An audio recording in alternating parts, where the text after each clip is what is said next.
I don't know how relevant it is during the war, but yeah, it is what it is. All right. Thank you everyone for joining us and watching us online. My name is Tymofiy Brik. I'm assistant professor at Kyiv School of Economics. I broadcast from Kyiv, Ukraine. The war is still on. This morning, some airstrikes hit a building with civilians at the neighborhood where I used to live. I don't live there anymore. Still, it's quite painful to watch. Our university has launched a series of conversations with leading intellectuals, global intellectuals, including diplomats, scholars, artists, to talk about Ukraine broadly, but also about consequences of this war to the world. And we stand here in solidarity with our students, alumni, and also with all other academics from Ukraine who are now displaced. Many of faculties and campuses were bombed. And we hope that by giving more attention to what we can do to produce knowledge, to discuss knowledge and science, can keep their spirits uplifted. And today we have a very special guest, Paul Krugman. Well, I guess, this is one of these guests when you should say he does not need any introduction. Nevertheless, I will remind you that he is a Nobel Prize winner in economics. He is a very frequent guest of many media outlets. He has a very popular column on New York Times, and he has kindly accepted our invitation to give his talk. So he will present several slides, and then we will proceed with the Q&A moderated by Professor Milovanov, who is the president of Kyiv School of Economics and professor at Pittsburgh University. Thank you very much, Paul. This virtual floor is yours. Okay, thank you. Yes, my solidarity completely with you, and it's inconceivable to me what you must be going through. But by all means, you have many supporters in the United States and in the Western world.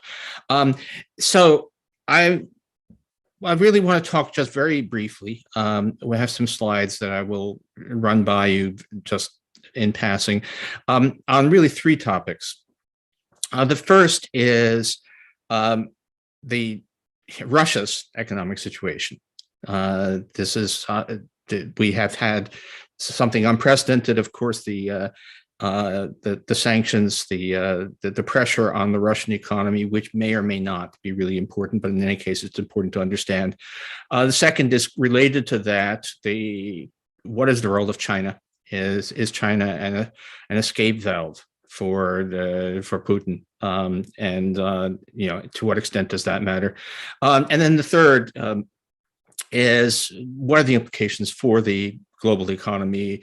To what extent is this a big problem? To what extent are we going to be facing issues severe enough in Western economies, both the United States and in Europe, that will kind of interfere with the issue of solidarity with Ukraine? So just let me do this quickly. I'm going to share the screen, hope that all works well, and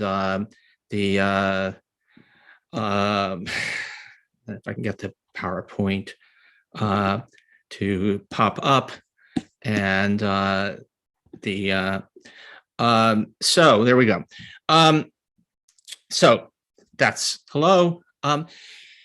First point to make in all of this is that you have been invaded by, of course, a vastly larger economy with vastly more underlying economic power, but not in any sense a superpower on a global scale. That Russia is actually roughly, it's depending on the measure, it's smaller than Germany. It's a sort of a France or Britain's sized economic power, vastly tinier than the European Union. Has invested much more heavily in military strength, obviously, which led a lot of people to believe that it was at least militarily kind of a superpower. That's looking a lot less convincing at this point, but again, I know nothing but what I read in the newspapers. The second thing to say about the Russian economy is it is very unlike, by the way, the the Soviet economy of the past. It is very dependent upon international trade. It's not just the quantity of imports; it's what Russia imports. So this is the makeup of Russian imports. The blue wedge at the right is consumer goods. And that's what you think of. You think of, oh, the Russian elite is buying Prada handbags, whatever. Although even that includes a lot of things like medicine that are fairly critical. But it's in any case, that's a third. The rest is capital goods, stuff that you need to produce, intermediate goods, raw materials. For the most part, Russian imports are actually, Russia exports not much besides fossil fuels. What it imports are things that it needs to keep its domestic economy running. So Russia is actually an economy that is highly vulnerable to a cutoff of trade, in a way that the Soviet Union in bygone days was not, in a way that, say, North Korea is not. But this is not a case of a hermetic economy that can do without a lot of trade. Before the war, Putin thought he had created Fortress Russia with a war chest of foreign exchange reserves, which has turned out to be not actually what he thought it was. So I just managed to pull up what those reserves were. Aside from China, all of the reserves other than gold are at essentially Western or Western allied central banks, which have frozen those reserves. Russia does have a lot of gold, which is unlike many countries which own gold. The gold is not actually physically in the country. That is not the case for Russia. The gold is in Russia, but gold is really not very useful. You can't actually conduct modern foreign trade with gold bars. Normally, what you can do with gold is use it as security for loans, which lets you have actual usable cash. But Russia can't do that now. Russia has been excluded, not entirely, but excluded in important ways from the whole world financial system. It's unclear even I'll get to China in a second. It's unclear even how much the reserves with China are in fact usable. What is true is that Russia is continuing this stuff gets extremely technical in ways that really none of us want to understand. The SWIFT messaging system, the restrictions on Russian banks.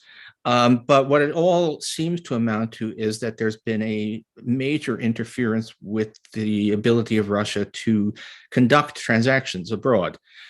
Even though the revenues from sales of oil and gas are continuing to flow into Russian accounts, it's not entirely clear how much access Russia has to those accounts. And it seems to be crippling foreign trade. Even one of the odd things, normally when a country is faced with economic sanctions, those sanctions are porous. The de facto restrictions on trade are substantially less than the de jure, the official. What's happening, at least for the moment, is that the de facto sanctions are tighter than the de jure. So even where transactions are allowed, firms in the rest of the world, corporations, are reluctant to engage in them, fearing future sanctions, fearing reputational damage from dealing with a regime that has launched an aggressive invasion of a neighbor. And so overall, it's been really remarkably harsh cutback on Russia's ability to deal with the rest of the world. One measure of that is what's happened to the ruble, which has this is Russia, its rubles per dollar has shot up. That's the official rate. This has happened despite a gigantic increase in interest rates by the Russian central bank, despite widespread capital controls, restrictions on bank withdrawals, and so on. So for what it's worth, the market is saying that Russia has a very severe constraint. And if you want to say how does this matter? I think part of the mistake that Putin made was thinking that the problem was going to be a cutoff of Russian exports. And the real problem is Russia losing the ability to import those crucial goods. I have a probably useless slide. Actually, I'll just, let me not even try to explain it. I was thinking too academically here. The important point to make is that you can't judge the impact on the Russian economy from the value of the imports that are cut off, because the value of the imports is what the sort of the last dollar of imports was worth to Russia. And what you're doing is you're cutting off a lot of things that are well within that, things that are much more crucial, things that might have been cheap to buy before, but are now no longer available. Things like spare parts for Western airplanes that are operating in Russia, things like high-end semiconductor chips, so that the likely losses, and everybody is doing very much, pulling numbers largely out of thin air, but it is really not at all hard to believe that this current economic squeeze on Russia is going to cut real GDP by double-digit percentages, by well over 10%. We don't know that for sure, but it seems extremely likely this is going to be really, really a very severe economic squeeze on Russia. So this is part of the background. China is conspicuously not part of the economic sanctions. To what extent is China a viable escape valve? And I give 4 reasons why it's much less of an escape valve than people think, and this is just my list. First, China, modern China, although it's autocratic, it is not essentially planned economy. There are many firms in China that are very much integrated with the world market. They don't want to be in the position of being seen as having helped Putin avoid the consequences of his aggression. They may or may not be under pressure from their own government to deal, but many will probably do. Just as so the famous story right now is Shell, the Western oil company, purchased some Russian oil and then apologized for having done it and said it won't do it again. Obviously, there's probably going to be a substantial amount of de facto sanctions from the Chinese private sector, even though the Chinese government isn't part of it. Second, China can't replace some key imports. China can't supply replacement parts for Boeing and Airbus airplanes. It can't supply some crucial high-end semiconductors and so on down the list.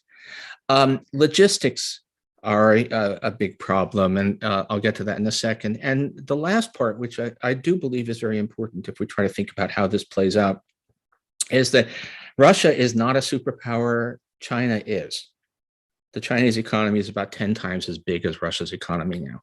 And it's very difficult for the current Russian regime to turn to China for aid without effectively becoming a Chinese client state.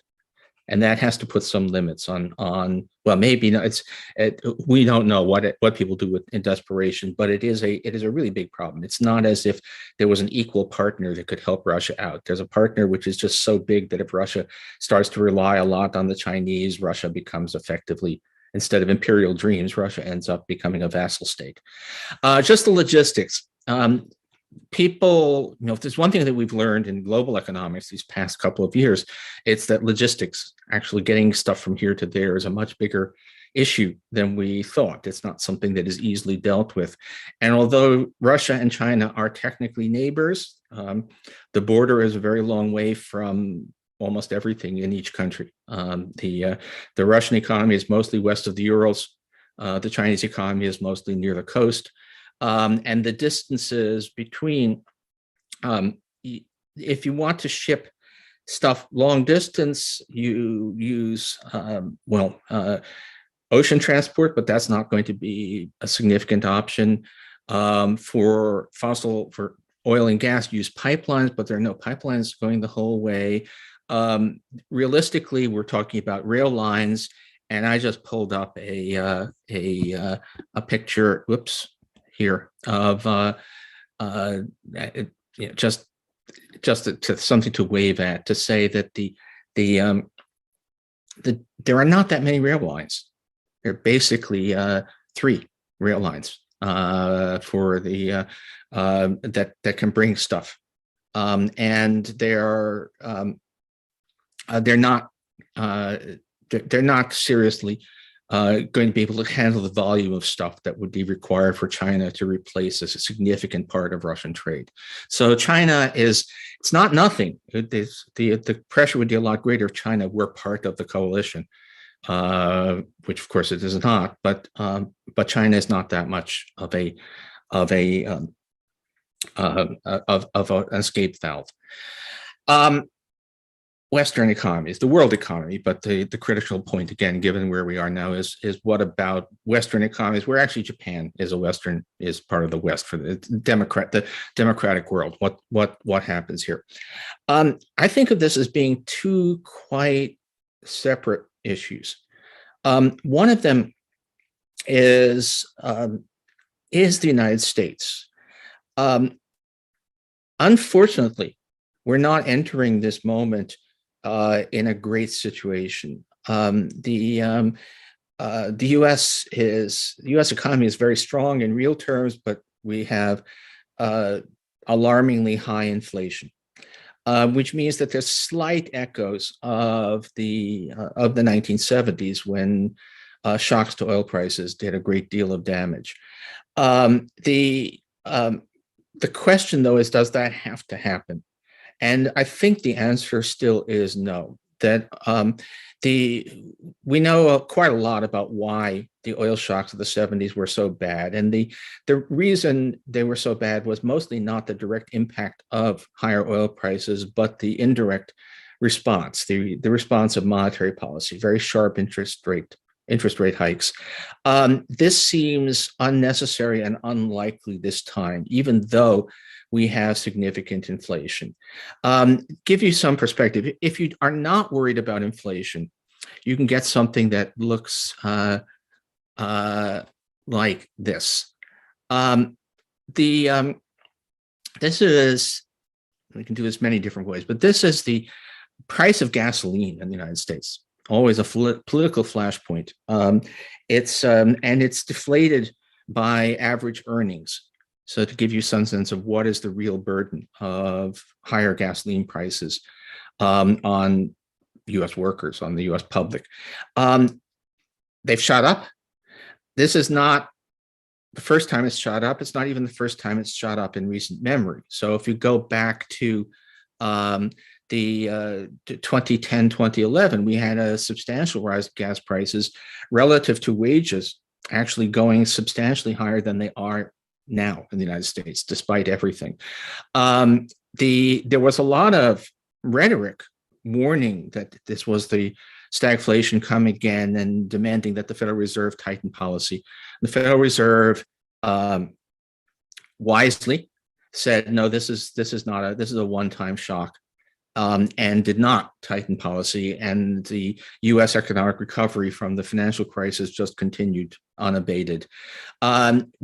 Despite the fact that we have substantially higher inflation now than we did then, it still looks more like that situation than in the past. I'm taking a lot of comfort from the fact that measures of longer-term inflation expectations are still relatively subdued. People are expecting, both markets and individual consumers are expecting high inflation for the next year, but much less over the medium term, which suggests that people are not building expectations of inflation into their decision making, into their expectations, which in turn means that we're not yet at much risk of a wage price spiral, which means that the central bank probably does not have to slam on the brakes. So this is probably we're having a Putin shock to the world economy, but probably not a Putin recession And that makes a big difference, obviously, if that's what happens. The other, so that's one story, and I'm relatively optimistic on that front. The other is the European issue, and I'll just, this table is there just kind of as a backdrop. And that is a very specific thing. It is natural gas. Through incredible fecklessness, the Europeans and the Germans in particular allowed themselves to become highly dependent upon imports of Russian natural gas. And so far have those, they've not been willing to sanction those. There is now a very active discussion of, well, how critical would it be if there was a drastic drop, maybe even a complete cutoff of those imports? And the answer is it would hurt, but it's not as catastrophic as often perceived. At least that's the best we can tell. The rather surprising that with all that we're talking about here, German pre-crisis, German imports of Russian fossil fuels were less than 0.5% of German GDP. Now, what is true is that it's rather strategic. There are a lot of things where it is difficult to substitute away from natural gas. Not impossible. To some extent, Germany can replace it uses some natural gas for power generation, and it can keep coal plants running. It can stop the proposed closure of nuclear plants. That gets you some ways. There is some possibility of sourcing from abroad, although the LNG from the United States and so on. We're still probably talking about the need to cut natural gas consumption by something like 30% in Germany, which is a pretty big deal. But a lot of that is for heating. And it's stuff that can be dealt with by reducing temperatures in houses a little bit, by shifting away from gas-intensive industrial production. High estimates put the loss to Germany at possibly 2% of GDP. Those do look pretty high. It's doable. Whether the political will is there, God knows. I'm no more of an expert on German political economy than anywhere else. But it's really the 2 points of weakness right now here, I think, would be U.S. inflation and German dependence on Russian gas, both of which should be manageable. And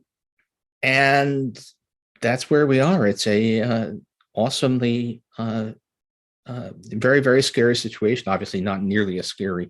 The economics is nothing like bombs, but that's where we are right now. Let me just stop it there, and let's do questions.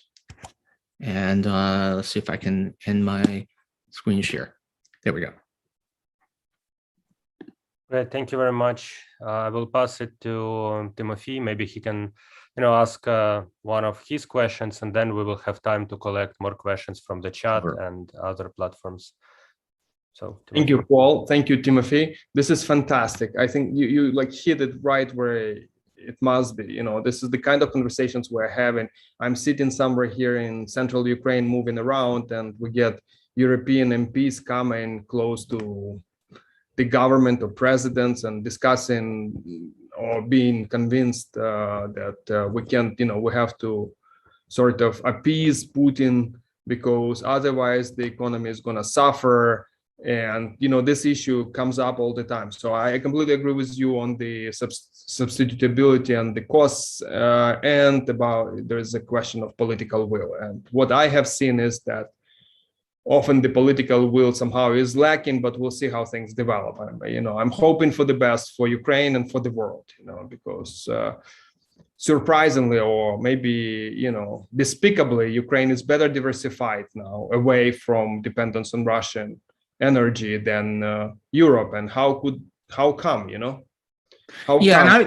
if I can say Germany has been a scandalous story.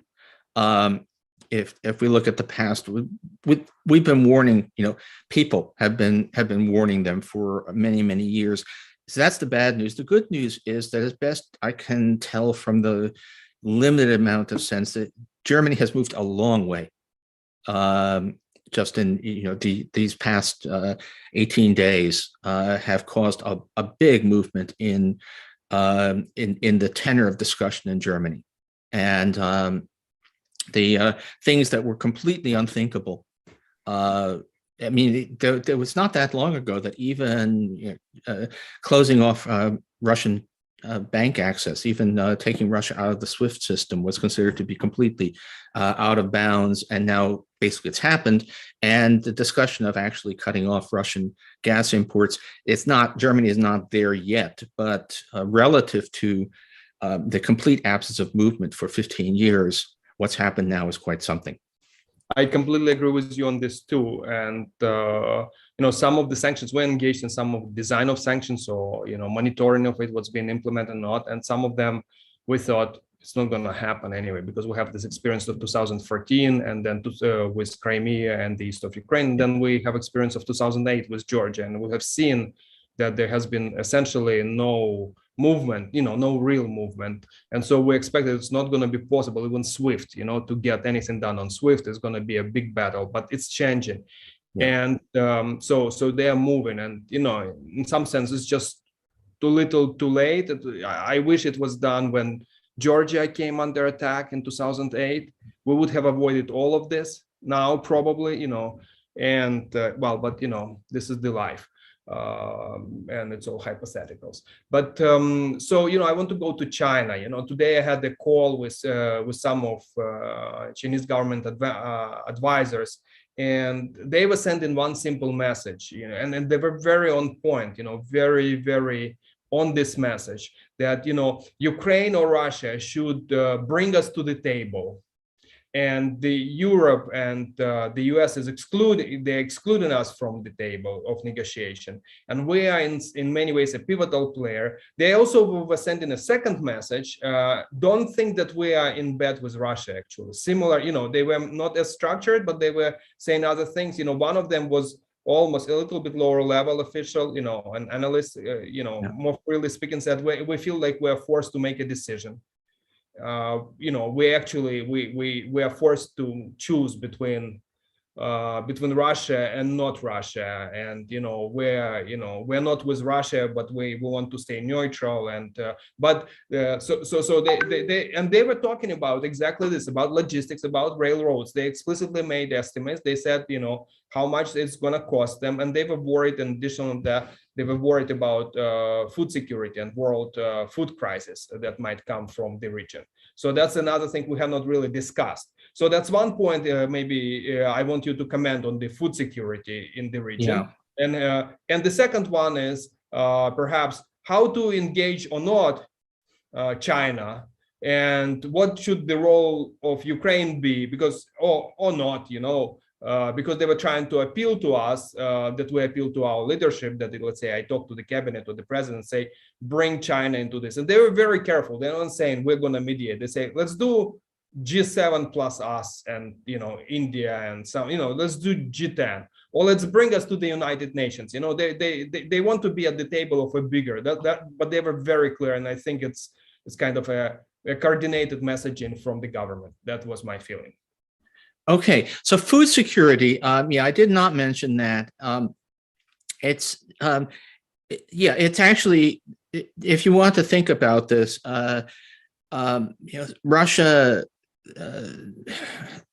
Russia accounted before all of this for about 11% of world oil production, and Russian oil exports maybe about 6% of the rest of the world's oil consumption, which is not trivial, but not as big as some people are making it out. But Russia plus Ukraine, more than a quarter of world wheat exports. Now, the reason I didn't, for the Western nations, for advanced countries, despite that, it's not that big a deal, simply because rich countries don't spend that much of their income on food. Food at home is 5% of household budgets on average. It's a much bigger deal for the developing world.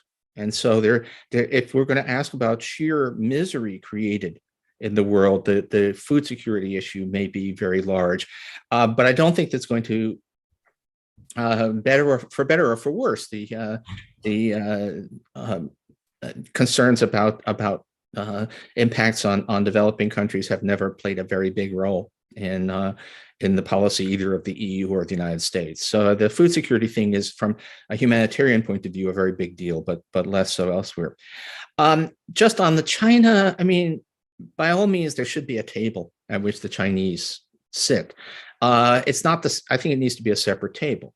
Right now, the priority is to maintain in economic terms, is to maintain as tight a squeeze on the Putin regime as possible.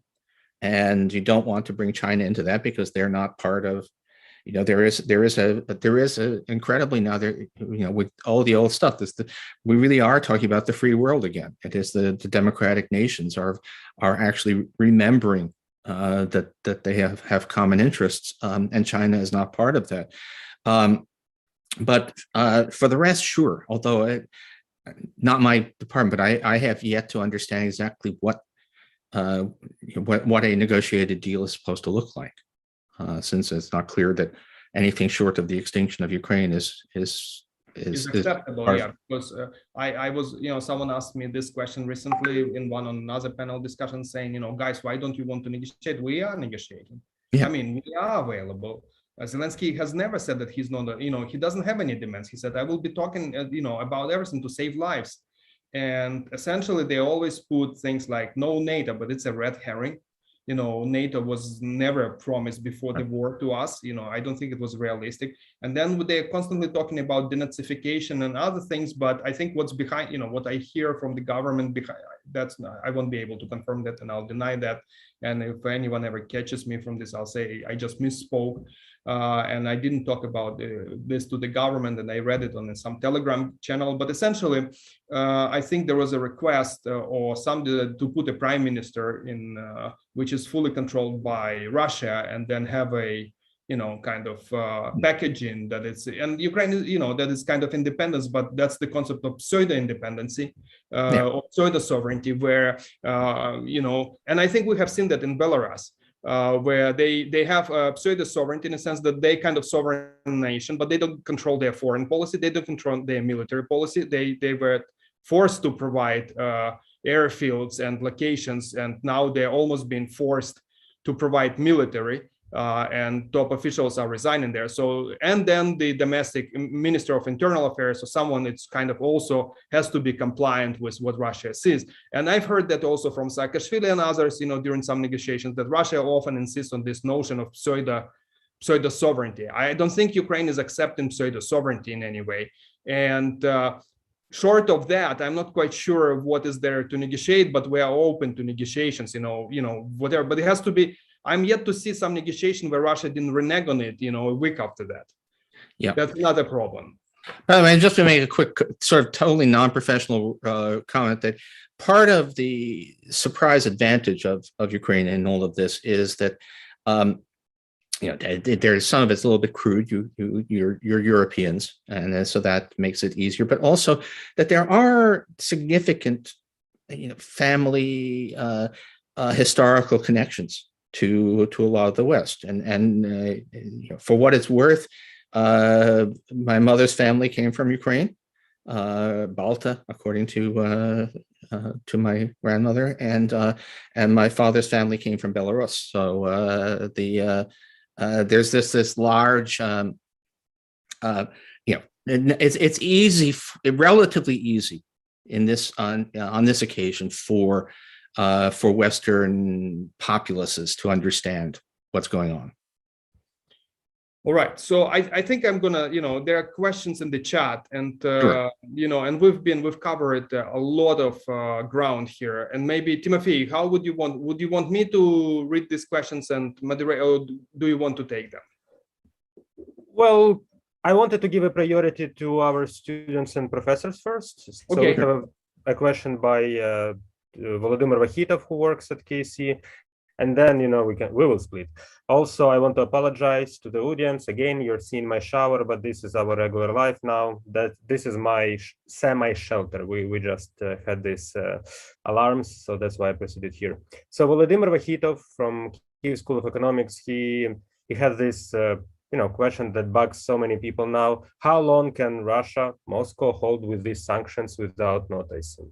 So there have been quite a lot of sanctions already, also by the Russian government, sanctioning their own people. Also, some brands decided to leave just for for their image. But still, the question is this working? How long can they survive with all this?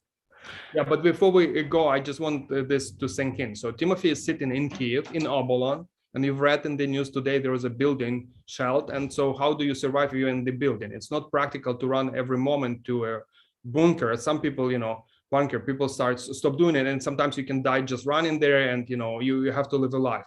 So what's the recommendation is you sit in the most secure location, and sometimes it's a bathroom or it's a it's some version of that. And so it's not the first time I see Timofey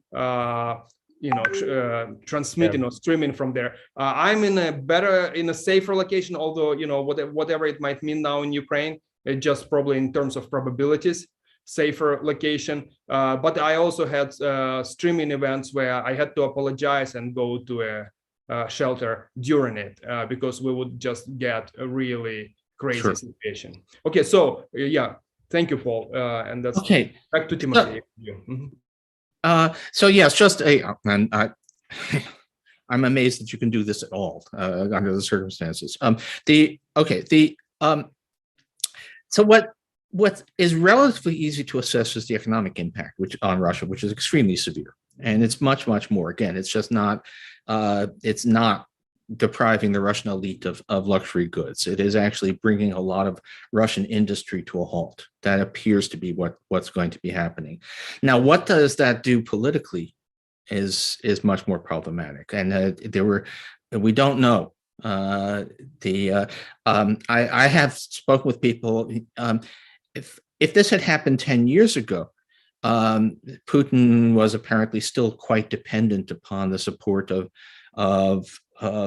semi-independent oligarchs, and would have been very vulnerable. Now people tell me that it's much more. Really, it is a repressive state where, and of course he's not going to be feeling any suffering. So we don't know. And there are these unconfirmed reports that there's that large numbers of his own security officials and military officials are being arrested. So we don't know how this ends. I mean, it's all you can do is say keep the pressure on and hope that somebody in Russia is in a position to say, okay, this is why are we doing this? Why are we inflicting this on ourselves? Yeah, thank you. And I will combine several questions because people are also interested. We are discussing Russia and Russia's chances to be defeated or be defaulted, but there is also a broad question about Ukraine. How can we rebuild the Ukrainian economy? What would be the priority, to support small business? Or maybe some people ask you to discuss sort of a Marshall Plan for Ukraine. How should it be constructed and what can it be? And also a small part of this question is how to exist in terms of, also economically, having sort of quote unquote new North Korea. So given this big threat on your borders, how can you prioritize your economic activities? Yeah, I mean, there's a moment of truth that I hope we'll face, which is, suppose we reach the point where Ukraine has repelled this invasion with the aid of, and we are, by all accounts, seeing a really large, not adequate, but still, again, much better than one might have hoped, inflow of Western arms. But then what? Are we prepared, in fact, to do a Marshall Plan? And I hope so. I have to say, I don't have sufficient confidence in the U.S. political situation to be sure of that. We have our own problems. We have our own would-be Putins here. But if we can do it, there are two things to be said here. First is that Ukraine is still, it's a relatively small economy. A really massive reconstruction program would not be that much money from the point of view of the Western powers. I mean, we talk about. We're seeing estimates of $100 billion of infrastructure damage, maybe more than that. But that's actually, that's rounding error in the U.S. federal budget. That's something that we could very easily afford to do. And the second good thing is that to some extent, we ask about, why did the original Marshall Plan work as well as it did? Part of the point was that you actually had what were well-functioning economies that before all the destruction that were had severe but selective destruction.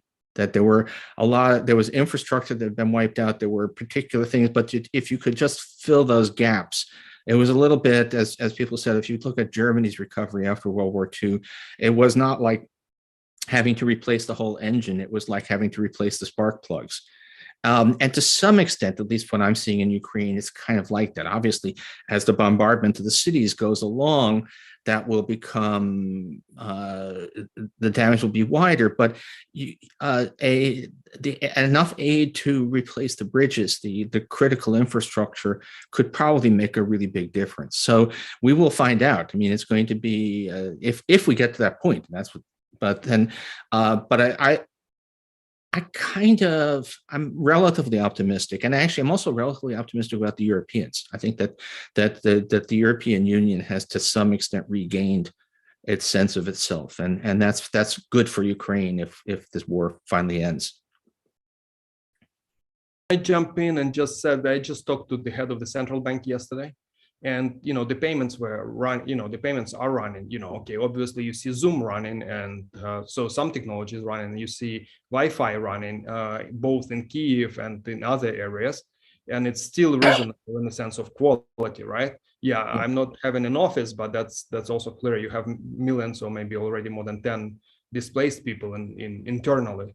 So locations become tough, but I talked to the head of the central bank, Kirill Shevchenko, and he said, listen, we're operational fully, and look at all recent conflicts. The banking systems just collapsed within a day or two or three after serious bombardments.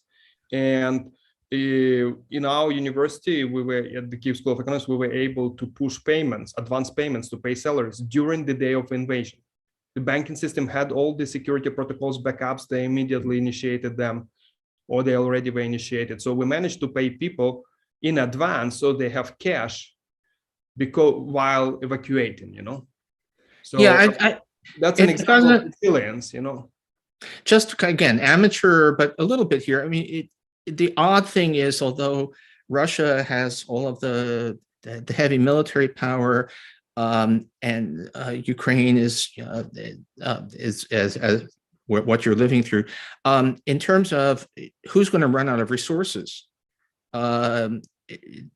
it's if someone is, it's going to be Russia first, because Ukraine is in a position of receiving aid, support, even arms. I mean, in some ways, Ukraine is kind of like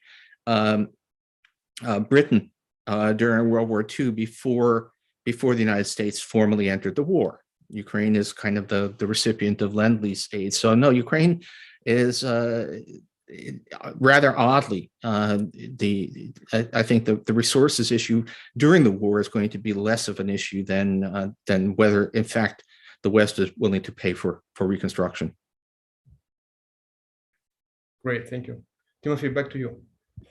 Yeah, so the questions, people ask a lot of questions about rebuilding Ukrainian economy, which you have covered, about China, Russia, and you also have said about this. But I see one new question pops from Alexei Sobolev. He works with very big, influential procurement team here in Ukraine. So he's wondering, how toxic are Russian interests in the world now? Could you say that they, to some extent, are like toxic financial instruments from 2008 that were spread across many financial institutions and led to financial crisis? And if this is the case, then would requirement disclosing all these interests and relations with Russia benefit the global economy?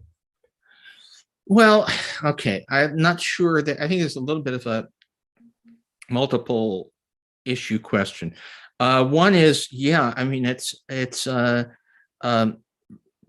people, Russian interests, we're never going to return to business as usual. It's no longer going to be the case that anyone is going to be willing to enter any kind of relationship with Russian enterprises, Russian whatever that leaves you in a position of dependence. Because even aside from just the passions, we now know that Russia can't be trusted, and that's going to be, we should have known that before, but no, that's going to matter. Which is okay. The world doesn't really need. I mean, there's a Lukoil gas station about 2 kilometers from where I'm sitting. We don't need that gas station.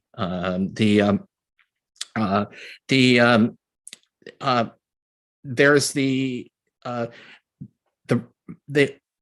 the money, the individual wealth, the oligarchs, and now there's a question about how much actually cracking down on those individuals is going to actually affect the course of the conflict. It's not clear that they have the kind of leverage over Putin that they used to, but nonetheless, they should be. And if we can be purging, seizing assets, just purging the influence of Russian oligarchs in Western nations, that's all to the good. If you do that, you probably end up purging or cracking down on a lot of ill-gotten gains, a lot of kleptocratic wealth that isn't Russian, but that's also good. I mean, it's so, if there are some people who are saying, oh, if this crackdown could lead to a substantial fall in the price of real estate in central London, well, that's actually a good thing, right? There are, I do think we're going to see some lasting effects, and they're almost all beneficial.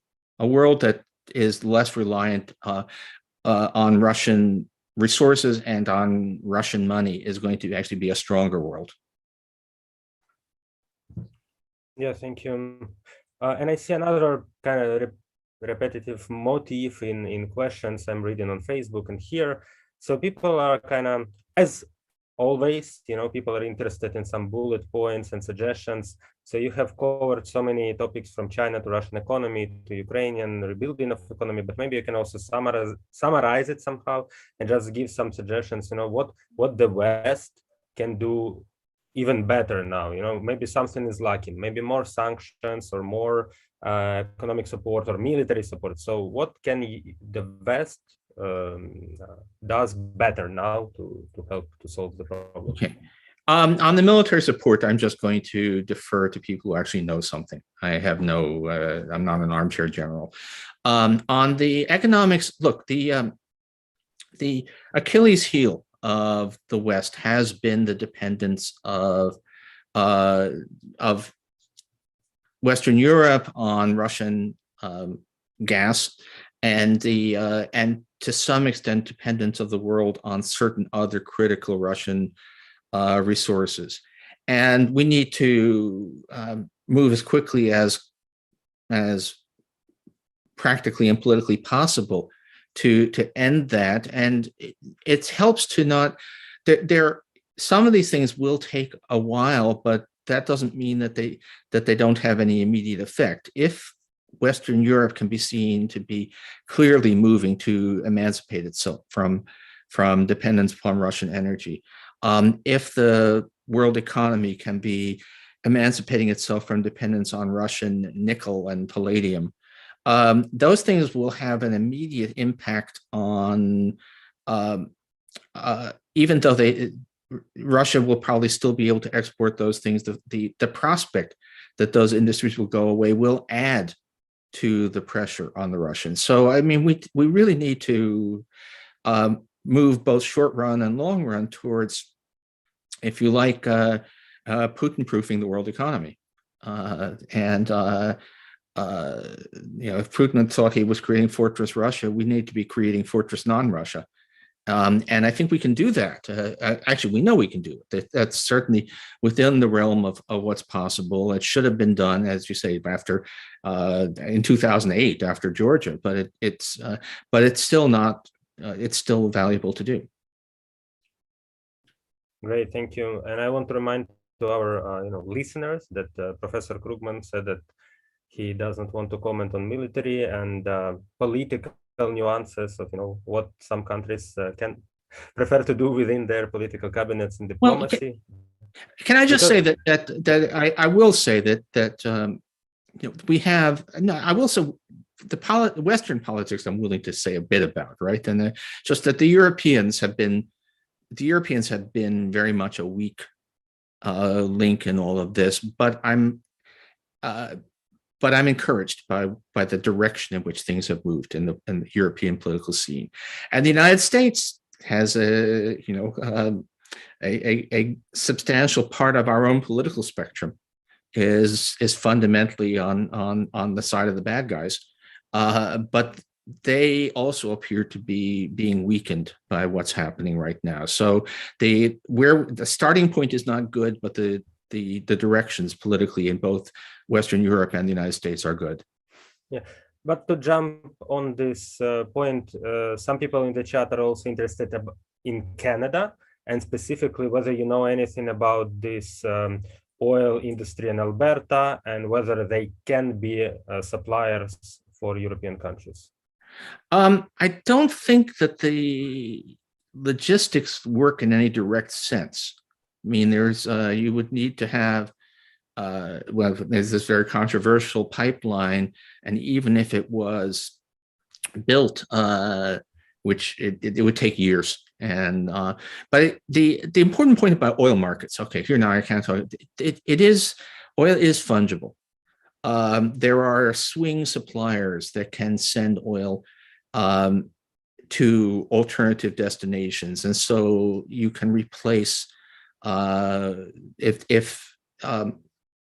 the United States buys more Canadian oil, then that frees up Middle Eastern oil to go to Western Europe instead. It's all we're talking now seriously about reaching some rapprochement with Venezuela, which is a horrible regime, but it is not a regime which is an aggressive military power. And it makes perfect sense to actually try to get some more oil from Venezuela, which could go to various places, but probably to the United States, but again, would free up oil elsewhere. So any enhanced supply of oil anywhere, there's two world oil prices widely quoted, WTI Texas and Brent North Sea, and they're always essentially the same. So it is a global world oil market. So it doesn't matter. It's not a question of can you get oil from Alberta to France. It's a question of can we expand the supply of non-Russian oil, which I think we can. Great. Thank you. I think, Tymofiy, we'll be wrapping up maybe. What do you think? Yeah, exactly. I think we discussed quite a lot of details, and also the questions are now repetitive, so it's time to wrap up. And Tymofiy, do you want to say something? Yeah, we're going to push for support. We always push. And Paul, I hope it's okay with you. It's really, I'm coming from academia somewhat a little bit shy about this, but we really need funds, and I'll explain how things work, okay? So most people in Ukraine right now die because of this cluster munition shelling or ballistic missiles. They don't die because this rocket or explosion hits them, or if it does, there's nothing you can do. But it's really a small impact. What people die from is from bleeding. because when this thing explodes, people get cut, many people simultaneously, so they cannot help each other. And they get their arteries or, you know, any blood vessels cut. What's really needed is tactical medical supplies which allow to stop bleeding quickly. So almost every Ukrainian in the area should have a medical kit like that, which, you know, truncates or stops your artery or something, you know, and that will save a lot of lives. That kit costs $70. It costs 10, but given the surge and supply and logistics, it costs between 70 and 100. You know, you have to smuggle it through some countries because permissions. There are nasty things. You know, for example, Russians are just trying to buy out the supplies so we don't get them through direct companies or indirect, or try to block it at customs and do other things. So there are all kinds of things happening. And we have a request from the Ministry of Health's direct channel. We verified the specification. The Kyiv School of Economics is the university. And we're using our fundraising charitable foundation to channel this. We're shipping right now 35,000, and we need another 307. They need it everywhere, from volunteers to even railroads, the evacuators, the guys who are evacuating in trains asking for these kits, 7,000 kits. So they're essentially at $100. So you donate to us $100. We guarantee we will spend them on medical kits. We guarantee they will get to Ukraine, because we have the entire logistics and supply figured out. And I was a member of the government, the first Zelensky government. I was a minister of economy, so I have direct connections. So we have all the networks, and we're talking to the embassies. Now, recently, 2 days ago, I contacted Canadians and asked, give us direct connections to suppliers, and say, don't large humanitarian agencies working for you? They are, and they talk to the Ministry of Health and say, yeah, but the time they will pass all the board decisions, and by the time they will, you know, approve all the shipments and specifications, the war will be over. So yeah, all the big agencies are gonna come in, and gonna come in a very systemic way. But we need those kits now, and we need them in the east of Ukraine tomorrow, and at a low cost, immediately supply, because, you know, agencies, they're gonna go through procurement.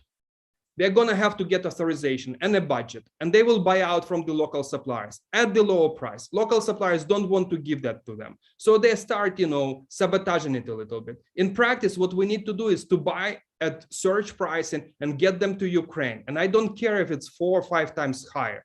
So I'm asking you to help us with fundraising, and everything we fundraise outside of Ukraine will be directly channeled into medical kits, and they will be delivered to the front lines where people are dying. Okay, I'm going to actually have a request. Email me information about this, and I can tweet out. Thank you. We would appreciate that. Okay, we will do that, and we just posted in the chat. Support the nation, the link. Thank you so much. I swear to you, there will be no overheads, no waste. We'll just have to pay surge pricing from, let's say, Israeli, Swedish, or US or in German or whatever price. But we'll get it to Ukraine. Okay. Best of luck to all of you. You have my support and the support of a lot of people here. Thank you very much. And we'll put some of your ideas into sanction design too. Okay, thank you. Is asking, yeah. Thank you. All right, then. Take care. Yeah, you too. Bye. Bye-bye.